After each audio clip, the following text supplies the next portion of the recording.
Welcome to this afternoon's presentation in ITSM 2020.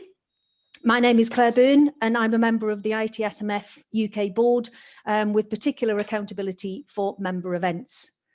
I'm here with my colleagues today to talk to you about our new venture, our communities of practice, and we've got a brief presentation to take you through before we take questions towards the end. Okay. So without further ado, I will do a quick screen share and pull up our presentation for you, and then we'll make a start.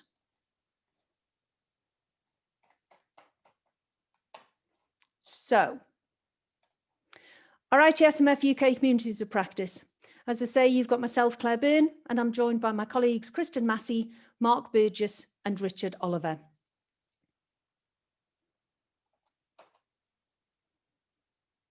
Our session overview. So, as I said, we've got about 30 minutes to talk to you today about our Communities of Practice venture. And firstly, we'll do a quick set of introductions so that you know who you've got in the room with you today, albeit a virtual room.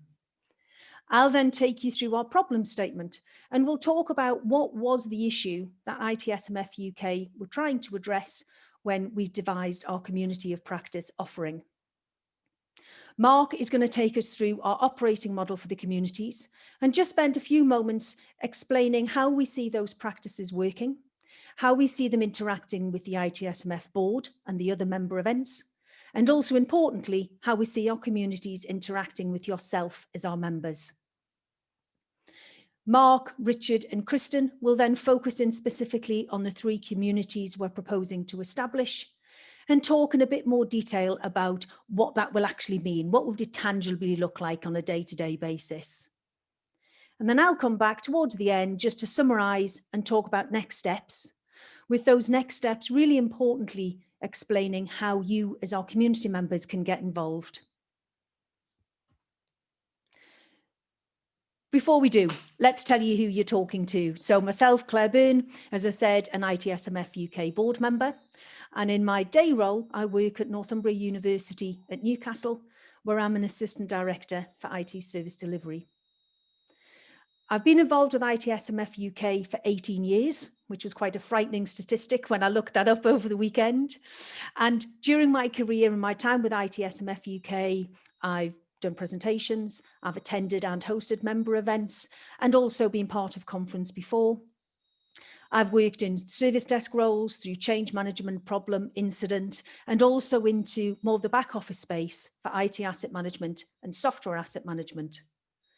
My current role takes me back into my familiar territory of service design and service transition and is really looking to drive that safe and secure delivery of projects into services that are able to be supported and do what they need to do.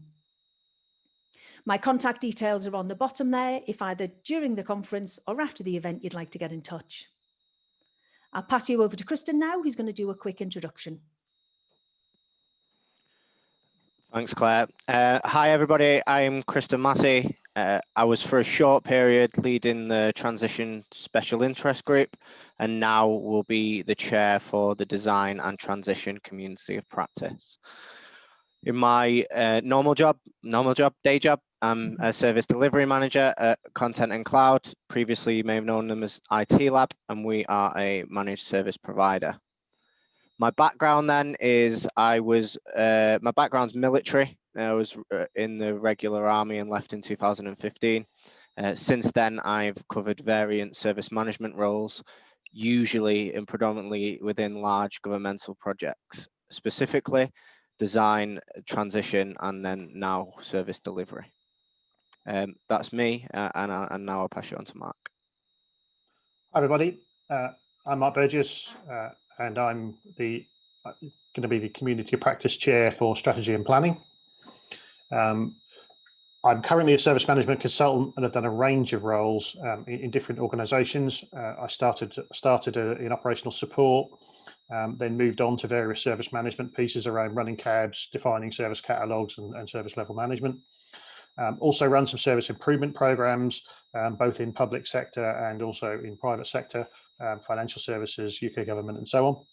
Again, my contact details are there and happy to talk to people around the community of practices and what we're looking to do either via email or in the speakers chat when we get to the end of this session.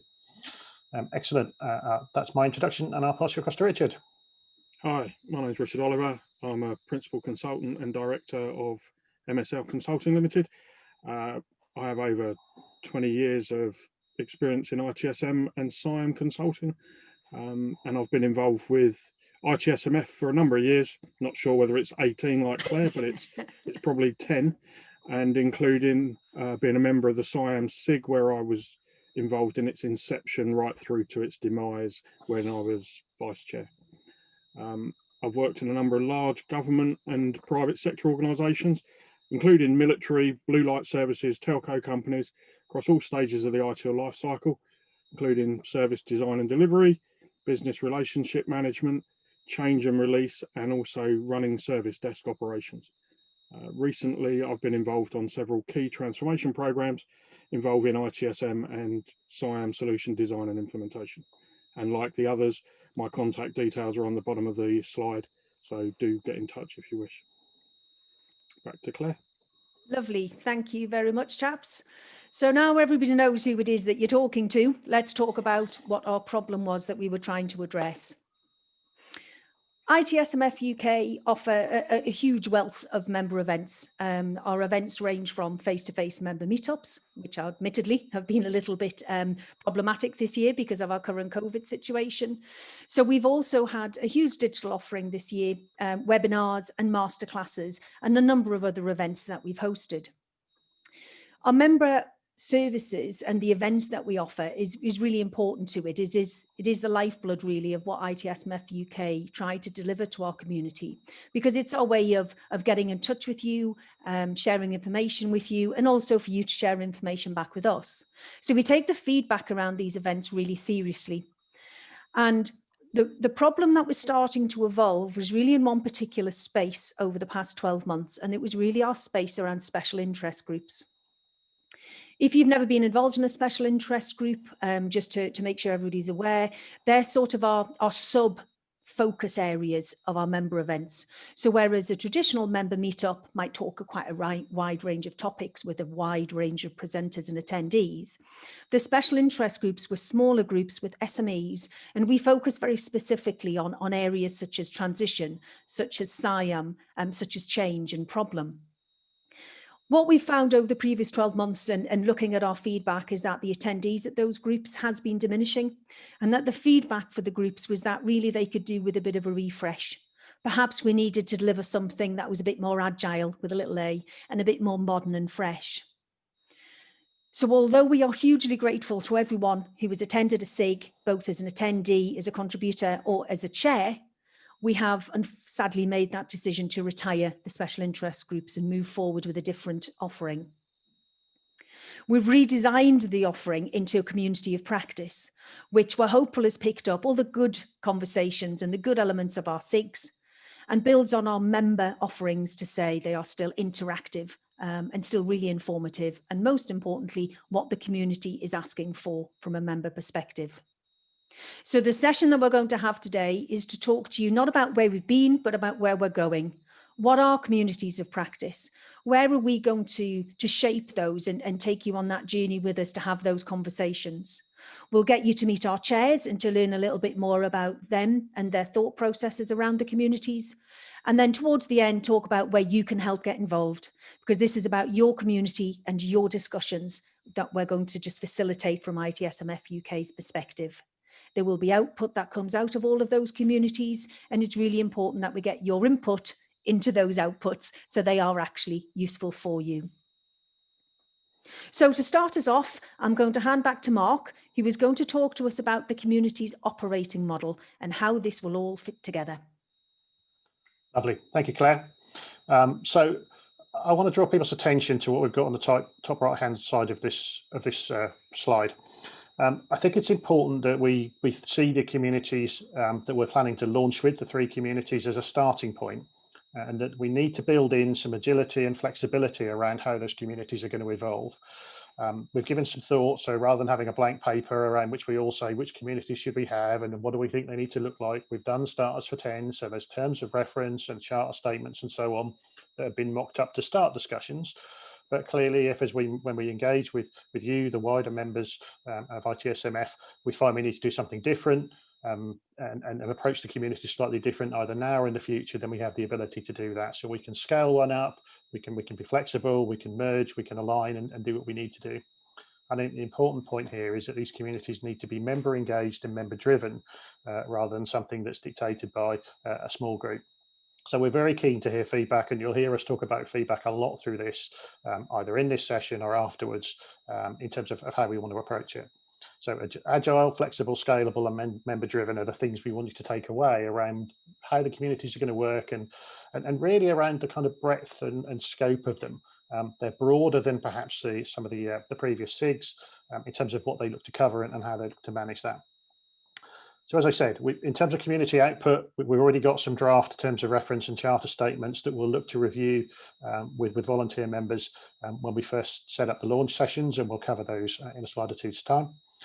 We've given some thought to principles around how we want the communities to work, and then we'll think about the sorts of inputs and outputs that will come. So the sorts of things that will come in primarily from members, how we'll look to then manage that through blogs, through white papers, and ultimately in future conferences and masterclasses, how we'll take the thoughts and suggestions from the communities and look to turn those into tangible outputs, whether it be through a knowledge repository, where we've got information, where it's a chance to ask questions of experts and get answers, where it's a chance to get some views on some white papers that have been produced by the communities, and again, presentations. And I look forward to seeing presentations from the communities of practice, both in terms of masterclasses and in next year's ITSM conference, whether it be virtual or physical or possibly both.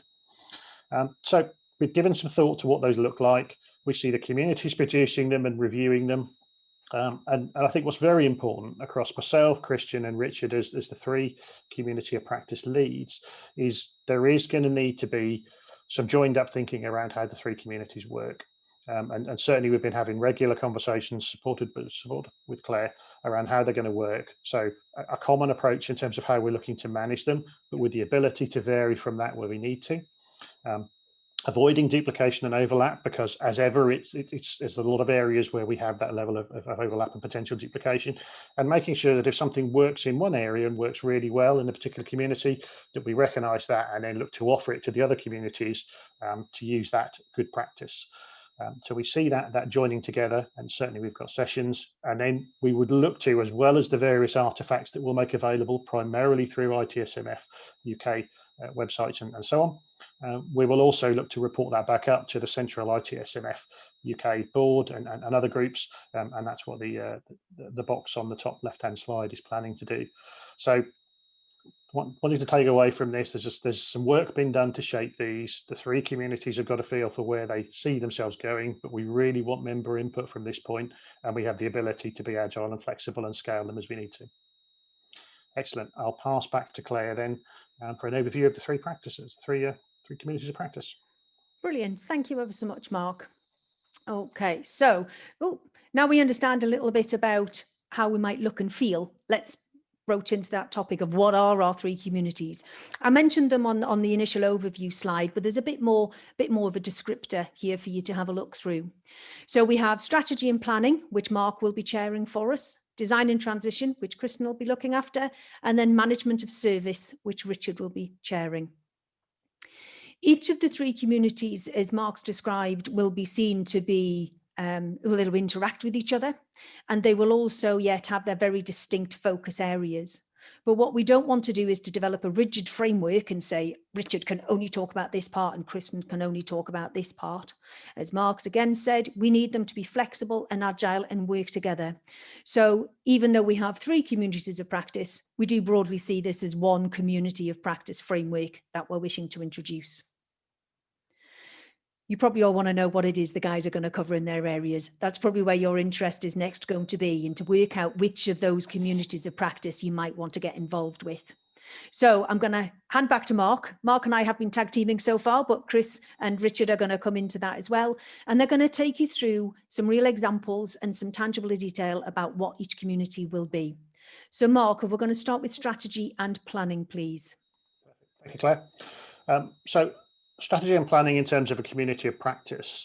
I remember a number of engagements in different organisations, expressing my disappointment that there wasn't some form of overall strategy or plan around how we approach service and service management. And then I finally had the opportunity to write one and realised that it was both an opportunity and a challenge, but probably a little bit more than I thought. But having written one, I realised how valuable it was in terms of where we wanted to be, where we were now, where we wanted to be in the future, and the direction we were taking around service, the strategy, the guiding principles, the tools, and so on, and what that looked like, and how we could then refer back to that in terms of setting service targets and improvements and so on, in terms of scoping them. So I see one of the key discussion topics and points around this community of practice being, how would we define a service strategy?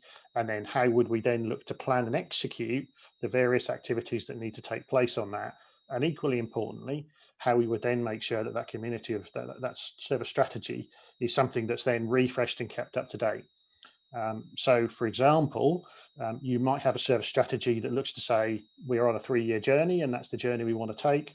And I've been enjoying joining the other sessions, ITSM2020, and heard a number of the presentations talk around the impact that COVID-19 has had, the pandemic and the lockdown on their working practices and in the way they deliver service, and none more so in terms of service strategy. It certainly required a significant change. And certainly one of the examples that I've given here is when it came to working through that impact. I was working with a global organization that had offices around the world, and they first saw the impact and lockdown taking place in Asia offices, and as a result of which teams then that were primarily office based, very much then needed to start working from home and needed support to do so. And then gradually, as that migrated across to Europe and then across to the Americas and beyond, and we started to see that change come in. And this was an organization that was very much around working in the office. So what happened was there was a need to think about how service was provided to enable those consumers of service and users of service to be able to work from home. So the provision of laptops and so on, but also to think about how services were being connected to, not in the office, but over Wi-Fi at home from people working there, and how service desk and service managers and support teams were going to provide service. So they weren't going to be in an office with the telephone systems and with the technology that they had. They were now going to need to manage that remotely. And in many respects, that significantly changed the view on what was important to the organization in terms of a service catalog, and how service desk and IT support were going to manage that in terms of responding events and taking tickets and so on. So that's an example of the sort of thing where you might have a service strategy that accommodated that, or you might need to reflect on an event like this and think about how you're going to manage that strategy and course correct through that. So that's an example. In terms of this, clearly we want to talk about frameworks as well in terms of how that's going to be managed, and ITIL4 would be the primary framework. So we'll cover that, but we will also talk about other frameworks. So we would talk about ITIL-v3 if people wanted to talk about it, but would be very much wanting to encourage the adoption of ITIL4, given the value and the good work that it's got in it. But we'd also talk around the support that could come from other significant service management frameworks, YASM and so on, that are available out there should people want to use those. So it's providing a level of flexibility, and if people want to adopt one or more of those, then we're happy to have that conversation and think about how they might work. Equally, we recognise that service management is not an island, and we'll need to think about how service management and ITIL will work with other frameworks. So, for example, COBIT in terms of how controls and structures are managed across an organization. We'll talk about DevOps and Agile, which ITIL4 has clearly made a lot more connections and distributions to. Could be Prince2, could be other frameworks. So thinking about how those are going to work, and thinking about how us as service managers in the strategy and planning space can work with those frameworks and make sure that we're well aligned and can work well together. So that's how we see the strategy and planning piece. Again, looking forward to the conversations around what other input and wider inputs are and how we can shape and move it forward. Excellent. I'll pass across to Christian now to cover his community practice. Thank you, Mark. So I am the chair for design and transition. Within the community practice, we want to have a collaborative working environment. We want to be part of a community that isn't just for the people that we'll label with what we traditional service design and service transition, I want to have a community on a wider level than that. Initially, I want to use the community to understand what we're trying to capture, what we want to get from design and transition community. With that in mind, the bullet points that you can see here aren't exhaustive. The first one focused on IT service design and customer experience service design, exploring how the two can work together, not just working together, but what the two mean, the differences, the context, that collaborative working environment between the two, and what we can gain from that. Hopefully getting SMEs within respective areas to potentially come and look at that and explore that in a little bit more detail. Closing the gap between the various disciplines through transition. You notice that again, I haven't put service transition there because transition can be covered on a much wider scale than that.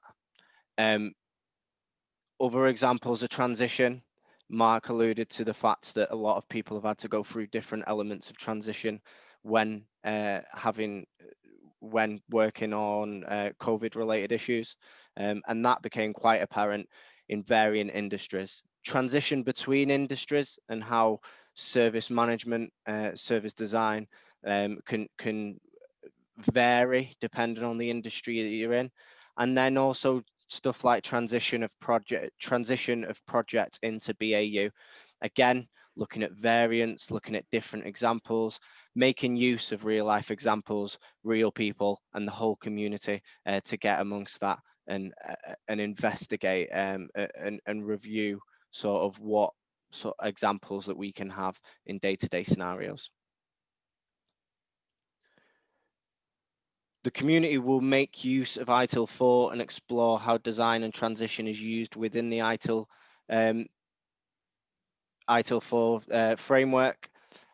Previous to this, as I said in the other slide, I was the Service Transition Special Interest Group Chair.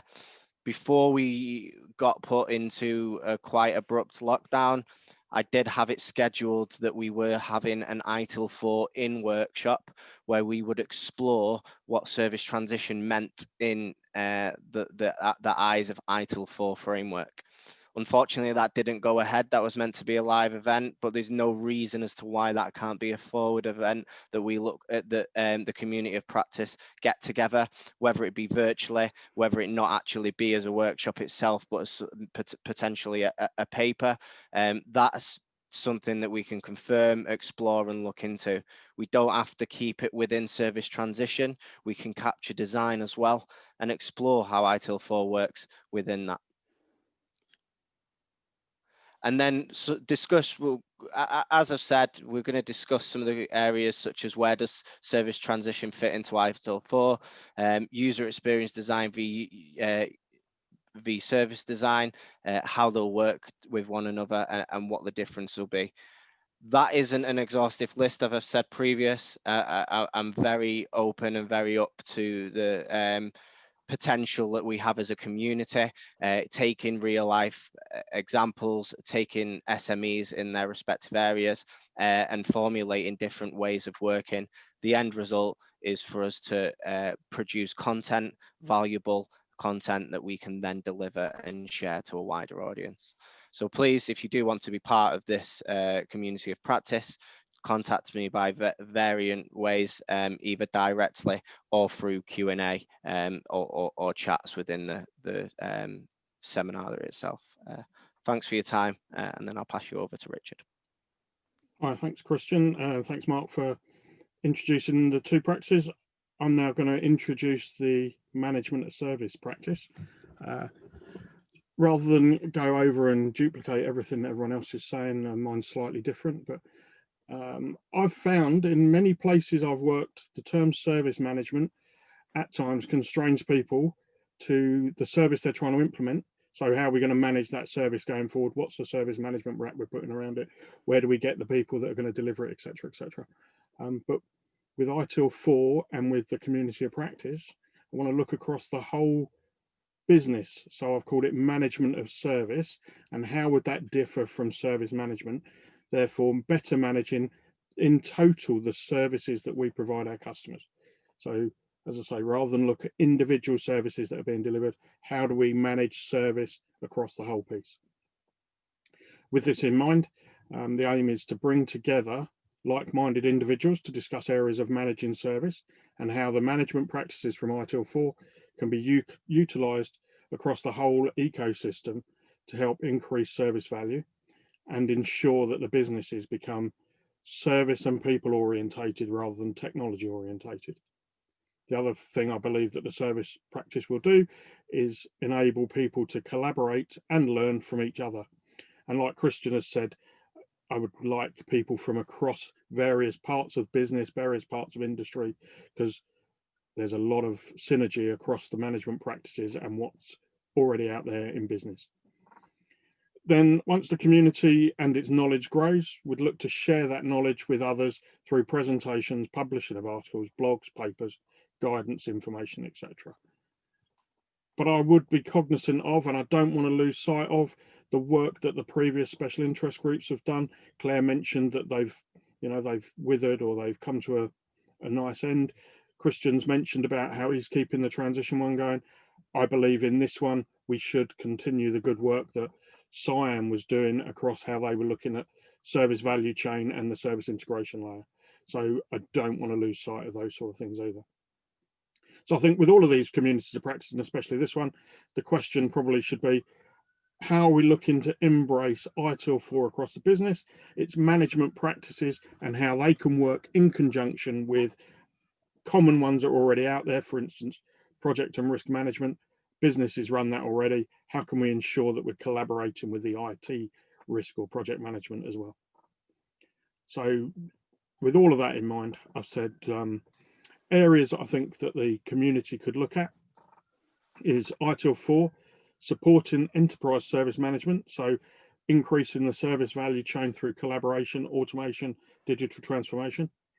Management of service with ITIL4 supporting initiatives linked to the Internet of Things.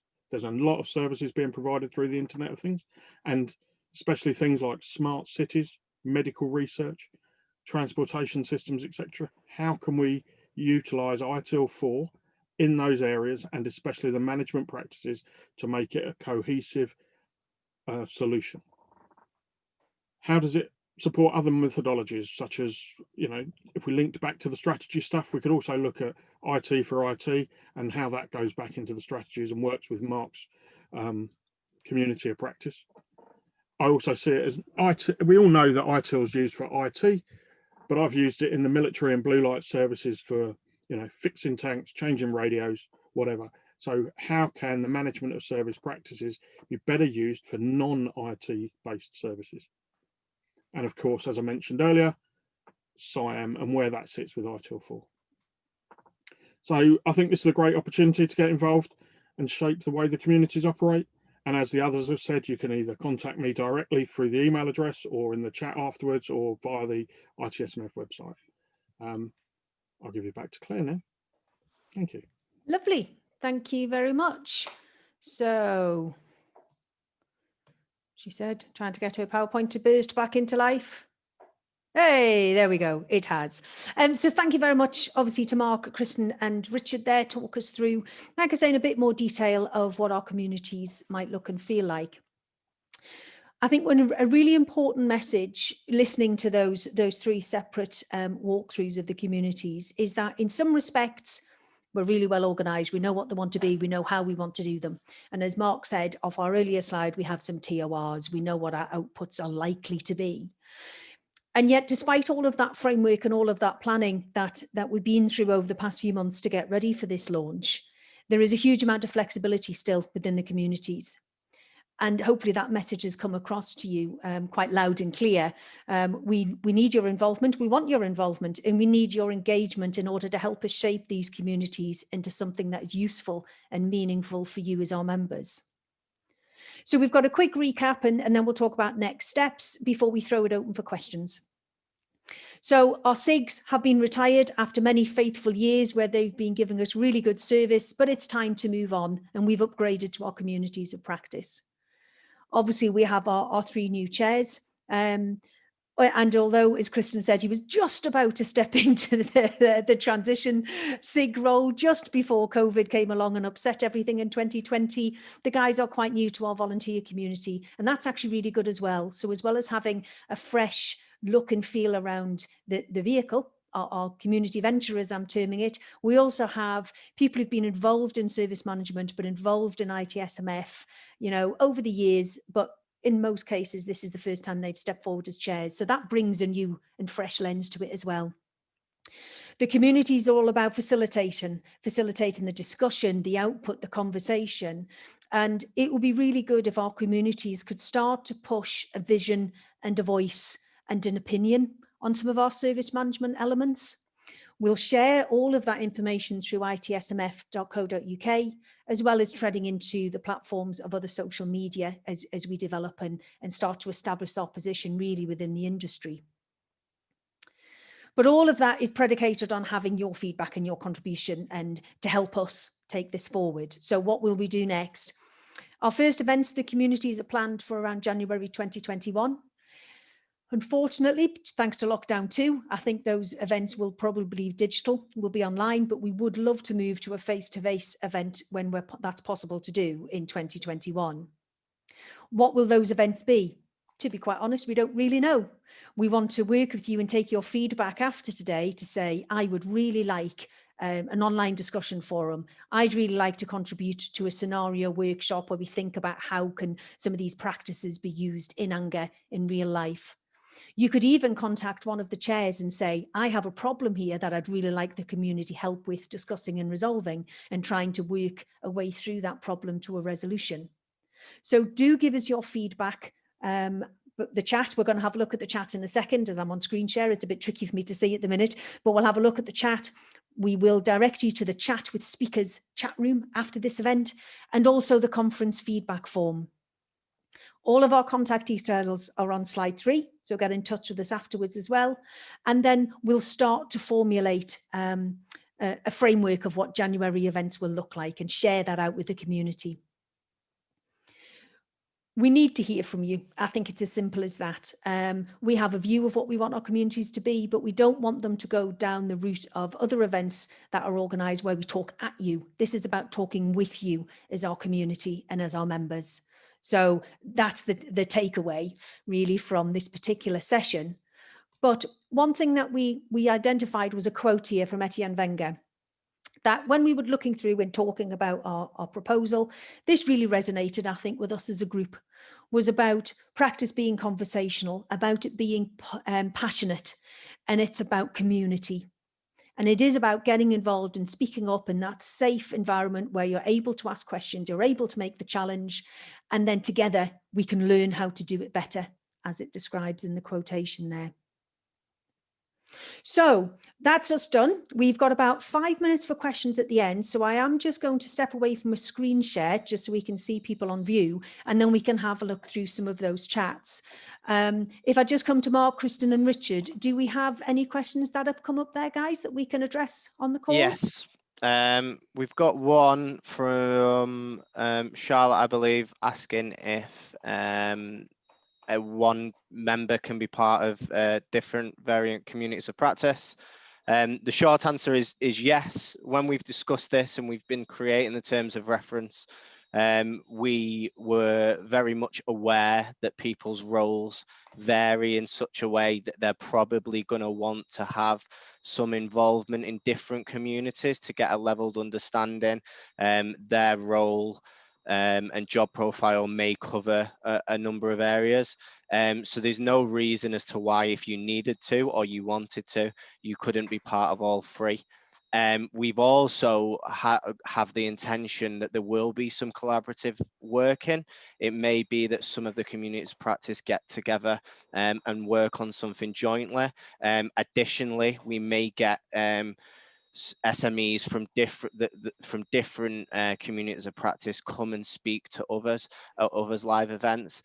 So although we do have a community and our focus will be on that specific area of discussion, there's no reason why you can't branch out, and also why we won't branch out in the coming sort of presentations and events and items that we do.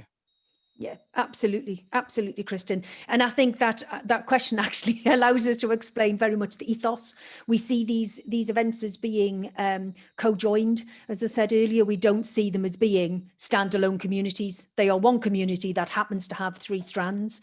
Those 3 strands may change as we go forward, and we might find actually, let's just say, design transition, we think, we need to move away from that particular part to allow this other piece to come in. We may do that.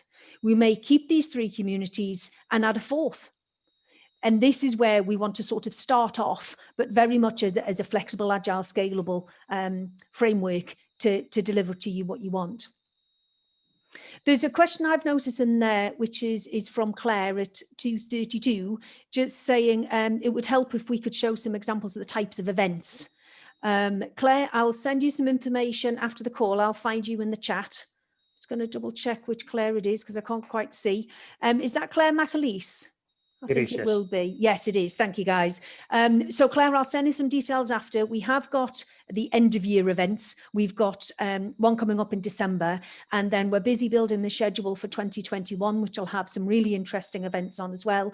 And so I'll send you some information and I'll post that in the chat with speakers room so everybody can see that as well going forward. I think Charlotte's also looking for the same info. So. Oh, is Charlotte also as well? Yeah, well, I'll pop that in the chat with speakers, as I say, and then people can do that there. Another thing I'd like to say around that as well is, from a community of practice point of view, events are going to be driven by the participants.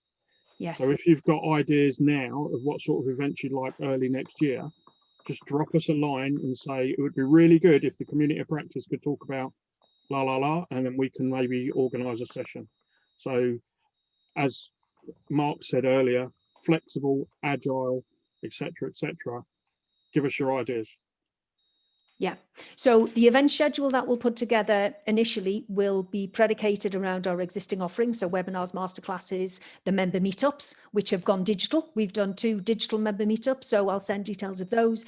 And then, as Richard quite rightly says, we will add to those. And our aim is we would like to have at least 1 community of practice event a month, which may be 1 per 3, it may be 1, we'll work that through. And just to pick up on another question about, will the artifacts information exchanges be blogs for free? Yes, we will put that out through the members area of itSMF.co.uk. So obviously, as long as you're members, you'll have access to all of the material that we'll push out. Some of that material may be shared through events or through social media platforms as well, but primarily these are member communities. And so therefore we want to give you access to that material to take forward. Just having a quick look through questions. Thank you very much to everyone who says this is really interesting. That's always lovely to hear when we've been doing that. And yes, very important point from our Mark there. The ITSM conference chat with speakers chat is open and is available now. So if you've got a question that you think of after the call, please do go there and post, and we'll all be watching that for the rest of the afternoon. Thanks very much, Claire. I was going to say we have about a minute left, so Mark was going to stop me, and there he came in. Thanks very much indeed, ladies and gentlemen. That's been a really great session. Yeah, thank you very much, everyone. I'm going to bring the call to a close now, but please do head to the chat with speaker area for questions, and do give us your feedback on the conference and the session as a whole. And I hope you have a fabulous couple of days with us. Thank you very much, everybody. Thank you. Thank you all. Bye. Thank you. Bye-bye. Thank you. Bye.